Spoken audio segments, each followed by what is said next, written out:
The debate hall was electric from the very first moment, but what no one expected was the instant when Kamala Harris turned the entire atmosphere upside down.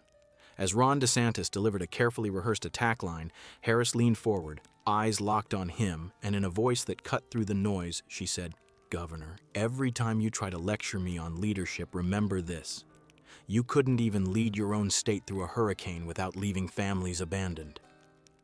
The words landed like a thunderclap. The audience gasped, then erupted in cheers and applause. DeSantis, who had prepared to dominate the stage, suddenly looked unsettled. Harris did not stop. She pressed harder, reminding everyone that leadership was not about sound bites, but about results, compassion, and courage in the face of crisis.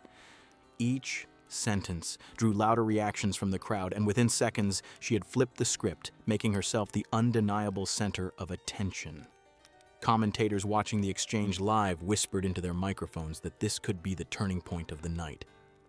DeSantis shifted uneasily, trying to mask his irritation, but the damage was done. Harris had seized the stage with a single devastating blow, and the audience knew they were about to witness a clash far more explosive than anyone had imagined. The debate was billed as one of the most anticipated political showdowns of the year. Broadcast live across every major network, it drew millions of viewers eager to watch two sharply contrasting figures collide under the bright lights. On one side stood Vice President Kamala Harris, carrying the weight of the administration's record and her own reputation as a fierce debater. On the other side was Florida Governor Ron DeSantis, presenting himself as the uncompromising challenger, a man determined to prove that Harris was unfit to lead. The moderators introduced the candidates with brief remarks, but their voices were nearly drowned out by the roar of the audience. Every seat in the hall was filled, every camera locked in, and every social media platform buzzed with live commentary. The topics set for discussion were not just political talking points, they were fault lines running through the nation. The economy, where inflation and job growth became weapons for each candidate to hurl at the other. Healthcare, where Harris defended expanded access and DeSantis accused the administration of overreach.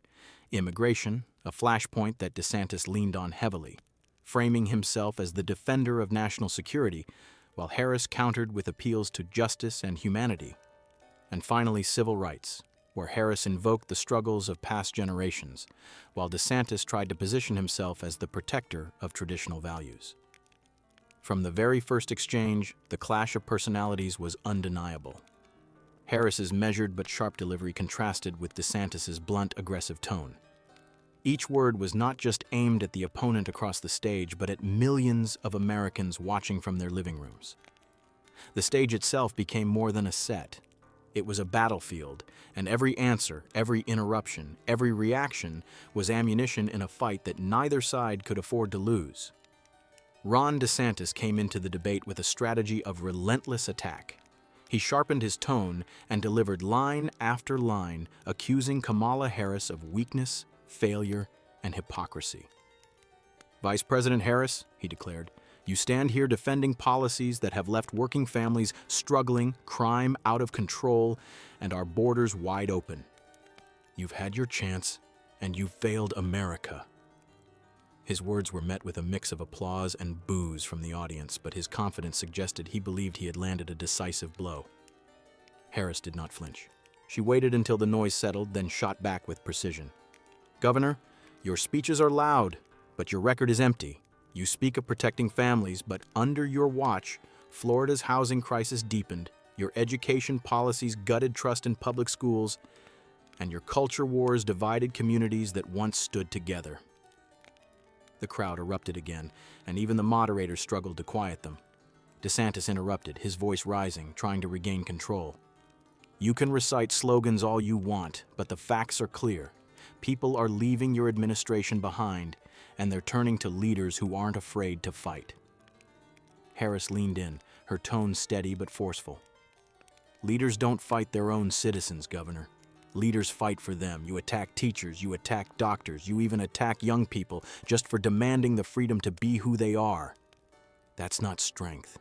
That's fear, and America deserves better." The tension in the hall grew thicker with every exchange. The audience shouted, applauded, and gasped in real time, reacting to each sharp line. Commentators online were typing furiously, clips spreading within seconds across social media feeds. Harris's supporters celebrated her composure and sharp retorts, while DeSantis's base cheered his aggression and refusal to back down. But the rhythm of the debate began to tilt. For every attack DeSantis threw, Harris had a counter, factual, pointed, and piercing.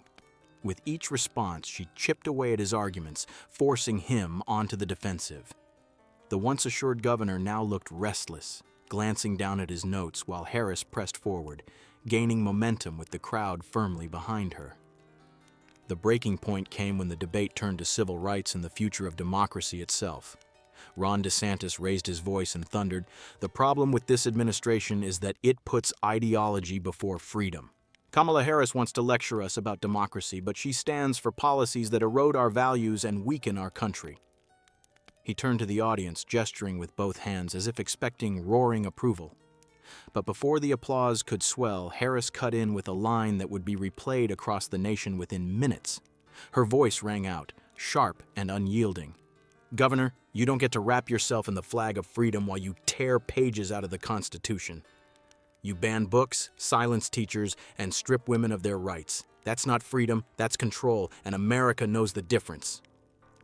The hall erupted. Gasps shot through the air, followed by a tidal wave of cheers and standing ovations. DeSantis froze for a split second, clearly rattled, then attempted to fire back, but his words stumbled. His practiced composure cracked, and the hesitation was obvious to everyone watching. Harris didn't let up. "Every time you talk about leadership, Governor, remember this moment, because tonight America saw the truth. You don't fight for the people, you fight against them." The moderators struggled to restore order, but the noise in the hall was unstoppable.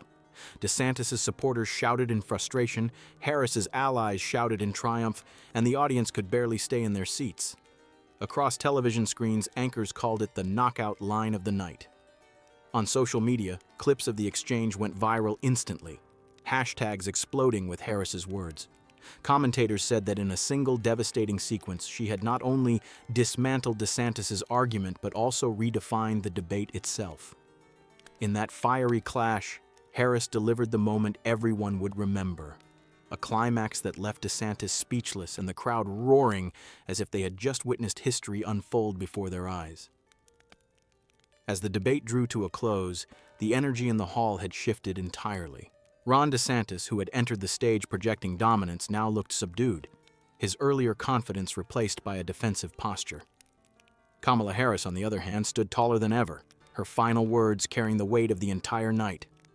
She looked straight into the camera and declared, "America deserves leaders who will lift people up, not tear them down. Leaders who believe in unity, not division. Leaders who see strength in diversity, not weakness. Tonight you saw the contrast. One of us is ready to lead forward, and it isn't the governor." The crowd exploded with applause, chants echoing through the hall as moderators struggled to bring the evening to an official close. DeSantis attempted to interject with a closing statement, but the energy had already left his side. His words were drowned out by the thunderous reaction that followed Harris's final strike. Outside the debate hall, the narrative was already being written. News networks rolled their breaking banners. Harris commands the stage. Commentators replayed her decisive lines again and again, while headlines described DeSantis as shaken and flat-footed. Social media feeds filled with clips, memes, and quotes, amplifying the sense that a political earthquake had just taken place. For Harris, the debate was more than a victory. It was a declaration.